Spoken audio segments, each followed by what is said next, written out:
성도의 나라 사랑 이렇게 합시다. 다 같이 한번 시작. 성도의 나라 사랑 이렇게 합시다. 어떻게 하잔 말인가? 오늘 말씀을 잘 들으십시오. 현대 많은 사람들이 내 개인과 나라는 별개다, 이렇게 사고를 하고 있어요.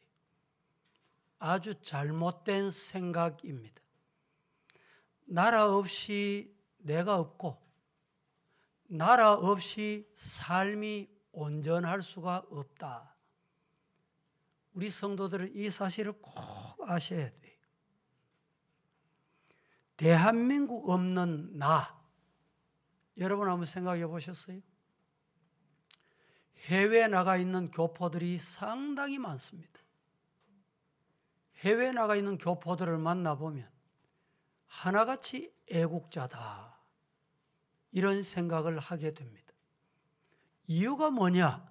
이분들은 하나같이 조국을 떠나서 살아보니까 내 조국이 잘 살아야 되고, 내 조국이 힘이 있어야 되고, 내 조국이 자유민주주의 국가여야 되겠다, 이것을 철저하게 사상 가지게 된 것입니다. 그래서 한편으로 보면 나라 안에 살고 있는 사람보다 나라 바깥에 살고 있는 사람이 더 애국하고 있는 것을 알게 됩니다. 오늘 이 시간에는 우리 성도들이 애국하는 방법이 뭐요? 나라 사랑하는 방법이 뭐며? 어떻게 신앙생활을 해야 하나님 앞에 성도답고 나라에서 여러분들 성도로서의 역할을 해야 할까?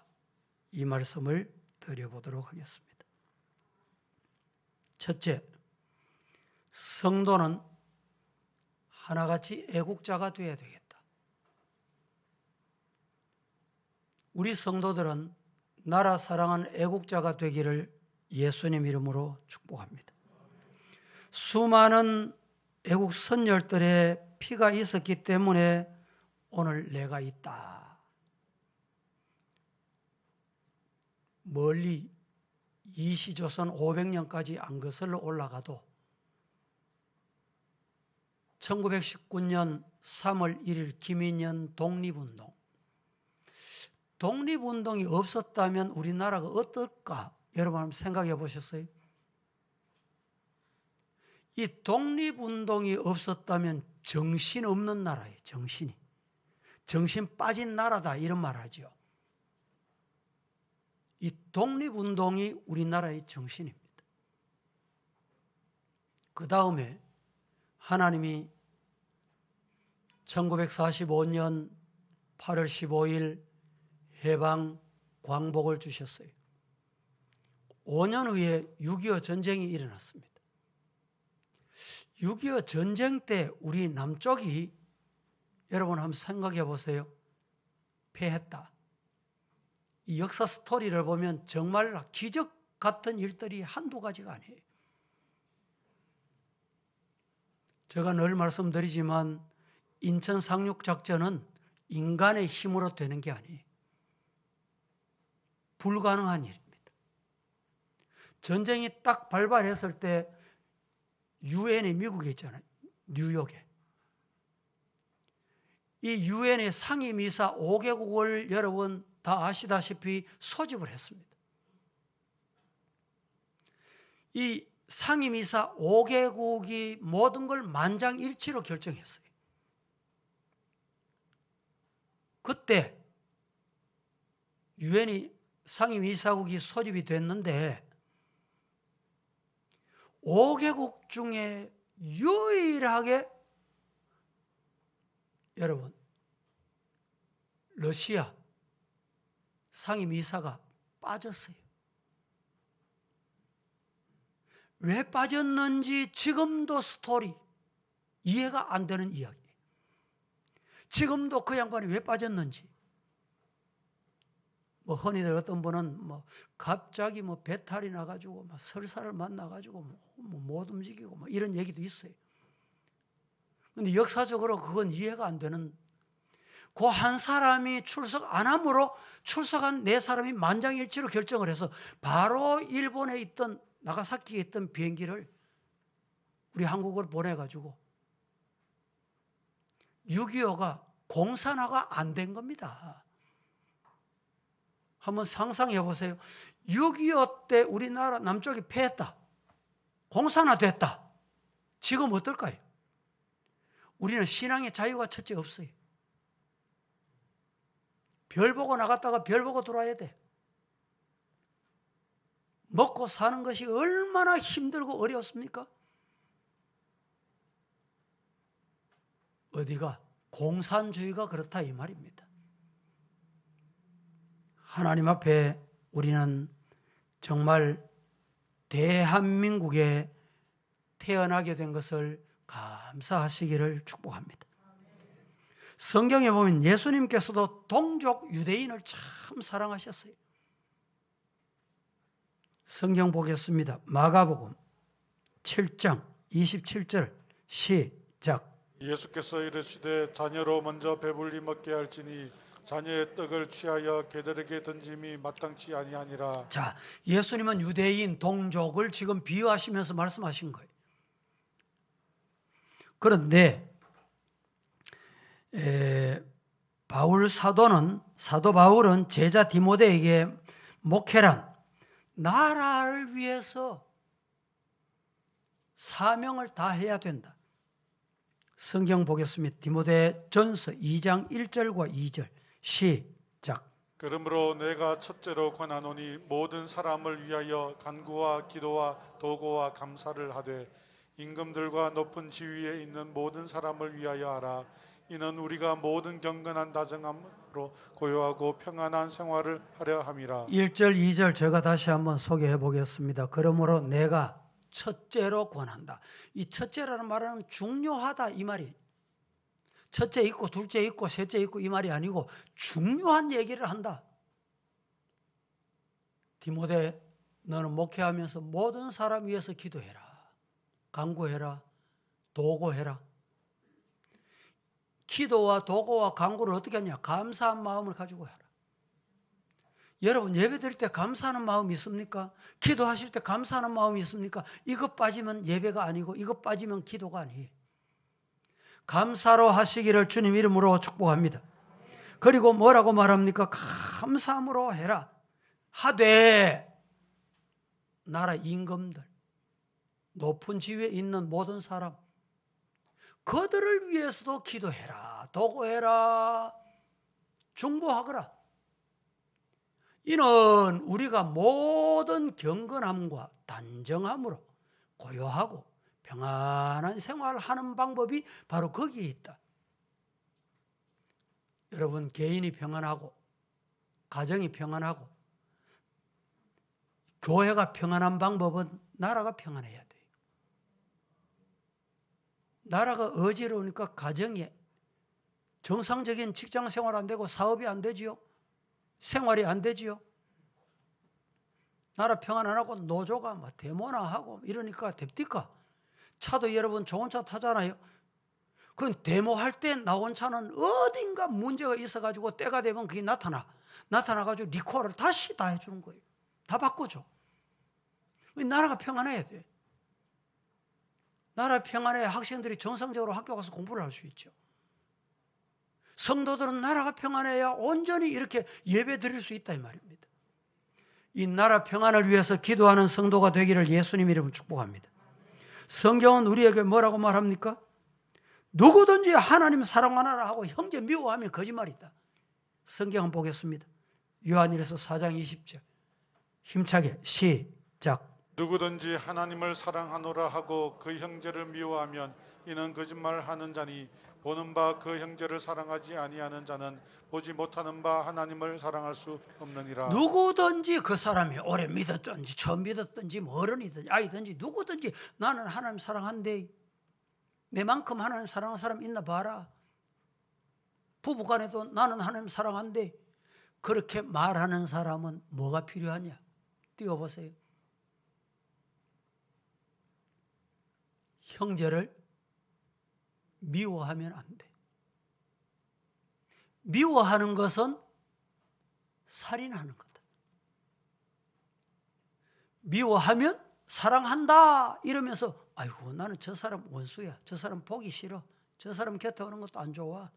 이런 사람 없어요? 그러면 하나님 사랑한다는 그 말이 거짓말이다. 고려하시면 돼요. 이건 지금 제가 연구해가지고 발표하는 게 아니에요. 성경 말씀이 그렇게 말하고 있어요. 성경 말씀은 말씀대로 믿으시면 돼요. 성경 말씀대로 아멘 하시면 돼요. 아멘입니까? 하나님 사랑하노라 하고 형제를 미워하면 거짓말하는 자니 눈에 보이는 형제를 사랑하지 아니하면서 눈에 안 보이는 하나님 사랑한다. 있을 수 없는 일이다 이 말입니다. 그래서 우리 성도들이 기억해야 될 게 있어요. 첫째는 버려야 할 삼심이 있습니다. 버려야 할 삼심. 첫째는 이기심. 자기밖에 모르는 이기심 가지면 안 돼요. 둘째는 탐심, 욕심. 셋째는 의심. 성도는 이걸 버려야 돼요.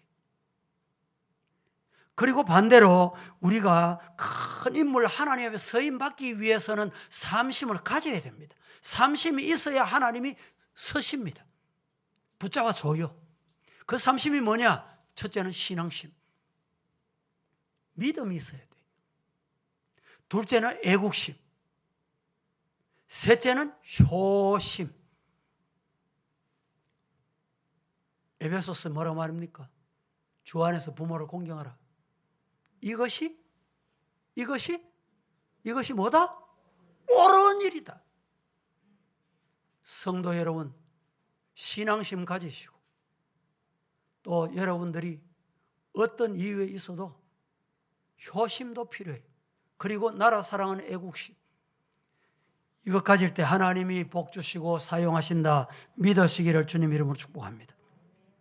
모세 보세요. 모세는 한때 태어나서 정말 나라를 사랑했습니다. 하나님이 복을 주셔서 바로의 공주의 아들로 자랄 수 있는 복을 주셨어요. 쉽게 말하면 왕궁의 교육을 그냥 공짜로 받을 수 있는 복을 주셨다니까. 지금 국민의힘 젊은 대표가 되어가지고 나라가 떠들썩합니다. 그런데 이 친구는 어떤 교육을 받은지 압니까? 한국에서 고등학교, 과학고등학교 하다가 퇴학을 하고 자퇴를 하고 어디 가냐? 미국 하버드 가신 분이에요. 이런 학문은 아무나 할 수 있는 게 아니에요. 학문을 할 때 가정이 어려워서 어떻게 했노? 물으니까 장학금, 나라의 국가의 장학금 받았다 이러잖아요. 어느 장학금 받았노? 뭐 이것 때문에 또 난린데. 돈 없으면 공부도 못합니다. 예나 지금이나. 모세는 왕궁에서 하나님이 그냥 돈 없이 받게 하신 거예요. 그런데 어느 날 왕궁에서 나와 보니까 애굽 사람이 자기 민족 유대 사람을 뭐 핍박을 하고 못살게 굴고 사움박질을 하는 것을 보고 혈압이 올라서 못 견뎌. 그래서 덤벼들은 것이 그만 살인죄를 범한 거예요. 사람을 죽이게 됐습니다. 그 일로 말미암아 모세가 자그마치 40년 동안 숨어서 삽니다. 장인 이드로의 집에서 양치는 목동으로. 생각해 보세요. 지금 정치하는 사람들 한 10년만 방송 안 나오고 소식이 없으면 그 사람 죽었나 살았나 알아주는 사람 아무도 없습니다. 모세는 몇 년 동안 숨어 살았어요? 40년. 40년 숨어 살았으니까 누가 아는 사람 있겠어요? 없겠어요? 인정해 주겠어요? 안 해주겠어요? 모세를 인정해 주는 사람도 없었습니다. 그런데 모세가 어떻게 이스라엘의 민족의 지도자가 됐느냐? 이유는 하나예요. 모세가 능력이 있어 그런 줄 압니까? 모세가 어떤 능력을 갖추었기 때문에 그렇습니까? 아닙니다. 뭔지 아세요? 모세의 가슴 속에는 나라 사랑하는 애국심이 불탔습니다. 하나님이 그 애국심을 보고 모세를 끌어다가 이스라엘의 영도자, 출애굽의 지도자로 삼으신 거예요. 성도 여러분, 나라 사랑하는 애국심이 여러분의 마음에 기도의 제목이 되기를 예수님 이름으로 간절히 축복합니다. 두 번째, 성도는 대한민국 국민임을 감사해야 돼. 다시 말하면 우리 성도들은 대한민국에 태어남을 감사하시기를 예수님 이름으로 축복합니다. 앞서 말씀드렸잖아요. 6.25 때 여러분 공산화 되었다 한번 생각해 보세요. 그때 6.25 때 김일성과 박헌영은 이 두 사람이 짝꿍 중에 짝꿍이에요. 박헌영은 여기 있었습니다. 남쪽에. 얼마나 국민들을 매수하고 선동하고 했는지 제가 한번 말씀드렸지요. 우리 민주주의 할래 공산주의 할래 국민이 투표 붙였다니까. 투표 붙였는데 그때 78%가 공산화가 좋다. 여러분, 숫자 많다고 되는 줄 압니까? 그때 82%, 78% 공산당이 좋다는 거예요. 그거 따라갔으면 우리나라가 지금 어떻게 되겠어요? 그래서 결국은 박헌영 북쪽으로 가고 국민 투표를 하는데 지금 제주 4.3 사건도 있죠. 우리 성도들이 역사를 잘 아셔야 돼요. 제가 이 자리에서 역사 얘기하고 싶지는 않고 또 안 하는 게 유익할 수도 있습니다. 지금 입시에 몰두한다고 역사를 공부 안 합니다. 지금 안 배워요. 안 가르쳐요. 배우려고 하지도 않고 가르치려고 하지도 않아요.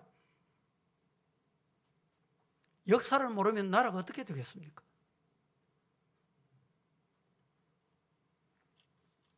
오늘 본문 로마서를 우리가 읽었습니다. 로마서는 사도 바울이 로마 교회에, 쉽게 말하면 로마 교회에 보낸 서신이다, 편지다, 이렇게 보시면 돼요. 이 로마서는 바울이 기록한 어떤 성경보다도 심오한 책이다, 신학자들이 이렇게 말합니다. 그래서 로마서를 성경 중에 성경이다, 이렇게 표현합니다. 서신을 가만히 보면 특징이 있습니다. 어떤 특징이 있느냐? 주로 전반부, 후반부, 전서, 후서, 전반, 후반, 앞, 뒤 이렇게 나눕니다. 앞에는 대부분 교리, 신앙 이것을 말합니다. 뒷부분은 뭘 말하냐? 교리, 신앙, 믿음을 가진 사람이 어떻게 살아야 되느냐? 삶, 생활을 말합니다. 로마서도 11장까지를 전반부로, 오늘 본문 11장까지를 전반부로 봅니다. 12장부터 후반부에 11장까지는 뭐라고요? 교리, 신앙 이걸 말합니다. 오늘 11장에 와서 바울이 뭐라고 말하느냐? 대단히 중요한 말을 합니다. 11장 1절 다 같이 한번 보겠습니다. 시작. 그러므로 내가 말하노니 하나님이 자기 백성을 버리셨느냐? 그럴 수 없느니라. 나도 이스라엘인이요 아브라함의 씨에서 난 자요 베냐민 지파라. 자, 바울이 사도로 부름받아 가지고 그동안에 바울은 이방인 사도다, 이방인에게 복음을 전하고 이방인에게 선거했습니다. 그래서 이방인 사도라고 별명이 붙었어요. 드디어는 그렇게 복음을 전하다 보니까 이방인은 많이 돌아왔습니다. 많이 돌아왔는데 자기 민족, 유대 민족들에게 박해를 받았어요. 핍박을 받았어요. 생각해 보세요. 바울이 어떤 사람입니까? 유대인 중에 유대인이에요. 가말리엘 문에서 태어났어요. 그런데 유대인 중에 유대인, 이 바울이 유대인에게 박해를 받고 핍박을 받고 매를 맞았어요. 그래서 오늘 11장의 시작을 이렇게 합니다. 그러므로 내가 말하는데 하나님이 자기 백성을 버리셨느냐? 아니다. 그럴 수 없다. 나도, 바울 자신은 말합니다. 나도 이스라엘 사람이고 나도 유대인이고 이 말입니다. 아브라함의 씨에서 난 자다. 베냐민 지파. 자신을 이렇게 소개합니다. 바울은 복음을 위해 살면서 자기 민족에게 배척을 받았던 대표적인 사람입니다. 그러나 바울은 분명히 누가 뭐래도 유대인입니다. 여기에서 바울은 유대인이 자기를 핍박하고 모함하고 복음을 방해하는 자들이었지만은 자기도 이스라엘 사람이고 아브라함의 씨로 난 자고 베냐민 지파라고 말하면서 이 말이 무슨 말이냐? 바울은 자기 신분, 자기 소속 이걸 분명히 하고 있습니다. 여러분은 성도입니다. 서부교회 성도입니다. 대한예수교 장로교 대구 서부교회 성도예요. 대한예수교 장로회 이러면 여러분들이 그게 뭔지 모르시면 안 돼요. 대한이라 말은 대한민국에 위치한 이 대한예수교가 미국에 건너가는 성도들 목회자들은 한인예수교 이렇게 말합니다. 한인, 미주 한인 예수교 이렇게 표현해요. 우리가 장로교입니까? 착각하시면 안 돼요. 회의 방법이 민주주의 방법 이 말입니다.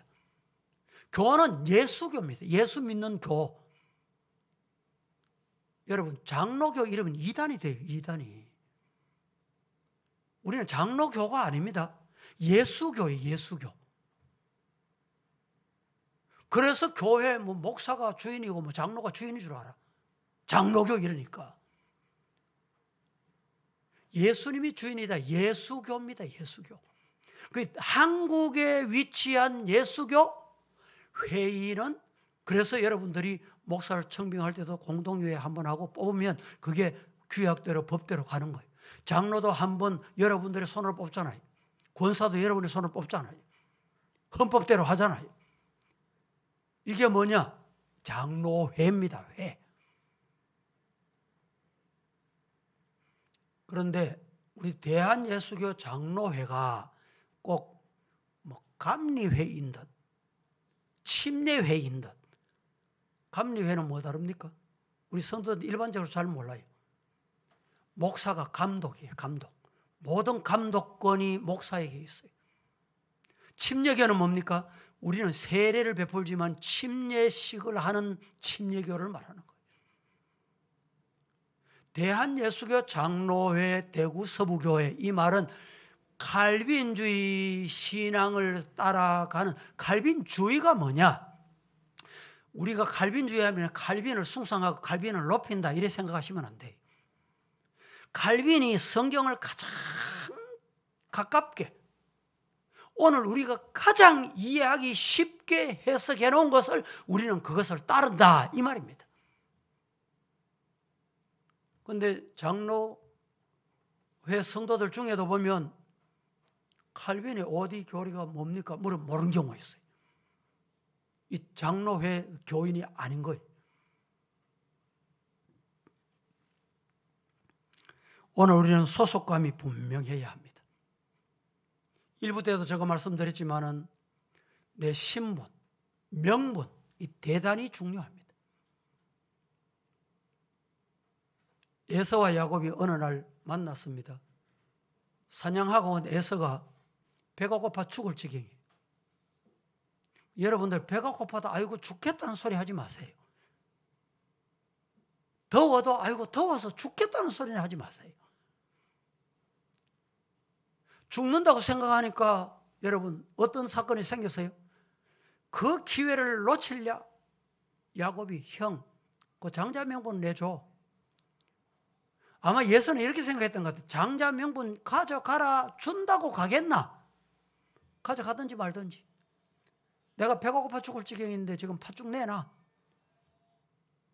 팥죽 한 그릇 받아들고 바라보고 있는 에서를 향해서 야곱이 형, 장자 명분 내주는 거야. 그래서 결국에는 하나님의 축복을 에서가 받아야 될 축복을 야곱이 받은 거예요. 성도들이 말을 할 때 여러분 뭐 말한다고 뭐 그대로 되겠나? 하나님은 다 듣고 계세요. 하나님은 다 보고 계세요. 하나님은 다 알고 계신다니까. 믿습니까? 그래서 하나님이 준 성도의 명분을 중요하게 여겨야 돼. 성도는 성도답게 살아야 돼. 성도가 비성도들 같이 나라를 여러분 업신여기면 안 돼요.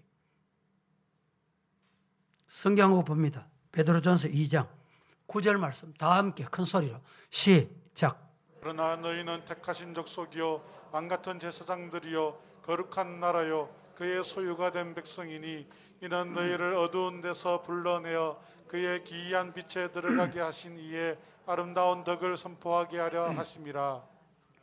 이 말씀을 한마디로 표현하면 나는 하나님의 백성이다. 나는 하나님의 자녀다. 다 같이 시작. 저와 여러분은 하나님의 자녀예요. 이 명분을 경홀히 여기면 안 돼. 없인 여기면 안 돼. 하나님의 자녀가 가서 저 길거리 아무데나 뒹굴고 말이지. 이래 살면 되겠습니까? 우리가 잘 살아야 되는 이유도 거기에 있어요. 아이고 예수제이들 뭐 지지리도 못 살고 그러면 하나님이 영광 받으실 수 없잖아요. 하나님이 만왕의 왕이신데 만왕의 왕이 내 아버지인데 어디 가도 성도의 자부심을 가지고 사시는 우리 성도들 되시기를 예수님 이름으로 간절히 축복합니다. 우리 대한민국 여러분 어떤 나라로 생각합니까? 어떤 미국의 교포가 한국에 모처럼 왔대요. 와서 보니까 뛰어난 교통카드, 버스 도착 알림판까지 있고 거미줄 같은 지하철, 안전한 거리도 세계 뛰어난 미국에서도 부자들 집에 가야 있는 비대가 막 가는 곳마다 없는 데가 없고 집집마다 비대가 다 있어.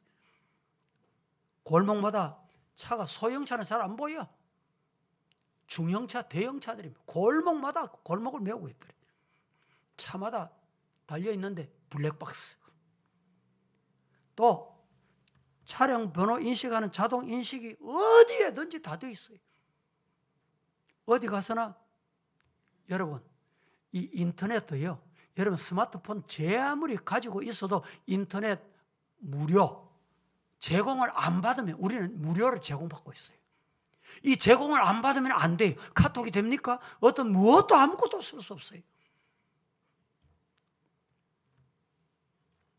미국에서는 엄두도 못 내는 건강검진, 치과 치료, 또 뭐 집집마다 보면 냉장고가 크게 뭐 한 개가 아니고 두 개, 세 개 차고 넘치더라는 거예요. 수많은 TV 채널, 저렴 택시, 요금, 전화 한 통이면 막 먹을 음식이 막 금방금방 도착하고 카페마다 막 거리마다 카페가 막 절비하고 손에는 이 젊은이들은요.